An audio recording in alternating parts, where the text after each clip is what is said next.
July 16ಕ್ಕೆ ಗುಡ್ಡ ಕುಸಿತ ಆದ ಸಂದರ್ಭದಲ್ಲಿ ನಮ್ಮ ತಂದೆಯವರು ಕಣ್ಮರೆಯಾಗಿದ್ರು ಸ್ಥಳದಲ್ಲಿ. ಅದಾದ 5 ದಿನಕ್ಕೆ ಮಾನ್ಯ ಕುಮಾರಸ್ವಾಮಿ ಅವರು ಬಂದಿದ್ರು. ಅವಾಗ ನಾವು ಅವ್ರ ಹತ್ರ ನಮ್ಮ ಪರಿಸ್ಥಿತಿ ಹೇಳ್ಕೊಂಡಾಗ ನಮಗೆ ಉದ್ಯೋಗ ಕೊಡಿಸ್ತೀನಿ, ಸೂರಜ್ ಸರ್ ಅವರಿಗೆಲ್ಲ ಡೀಟೇಲ್ಸ್ ಕಳಿಸಿ ನಾನು ಉದ್ಯೋಗ ನಿಮ್ಗೆ ಕೊಡಿಸ್ತೀನಿ ಅಂತ ಹೇಳಿದ್ರು. ಅದೇ ರೀತಿ ಇವತ್ತು ನಮಗೆ BHEL ಅಂಡರಲ್ಲಿ ಒಂದು ಕಂಪ್ನಿಯಲ್ಲಿ ಕೆಲಸ ಕೊಟ್ಟಿದ್ದಾರೆ. ನುಡಿದಂತೆ ನಡೆದಿದ್ದಾರೆ ಕುಮಾರಸ್ವಾಮಿ ಅವರು. ಅವರಿಗೆ ಸೂರಜ್ ಸರಿಗೆ ಎಲ್ಲರಿಗೂ ಈ ಮೂಲಕ ಧನ್ಯವಾದ. ಒಂದು ನಿಮಿಷ ಸರ್, ಕೊಡ್ತೀನಿ. ಹಲೋ ಸರ್, ನಮಸ್ತೆ ಸರ್. ನಮಸ್ತೆ ಸರ್.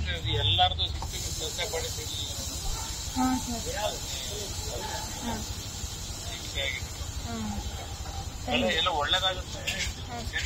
ನಾವು ನಿಮ್ಮನ್ನೇ ನಂಬಿದ್ದೀವಿ. ನಿಮ್ಮ ನಂಬ್ಕೊಂಡೆ ಈಗ ನಾ ಕೆಲಸಕ್ಕೆ ಸೇರ್ತಾ ಇದ್ದೀನಿ. ತುಂಬಾ ಧನ್ಯವಾದ.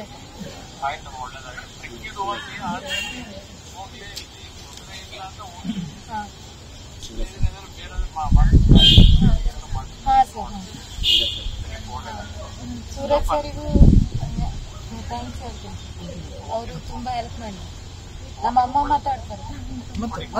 ಮಾತಾಡಿ.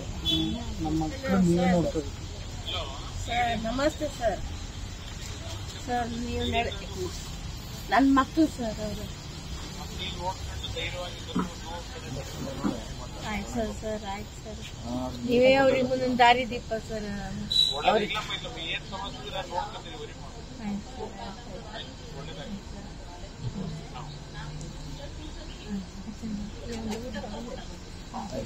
ಸರ್.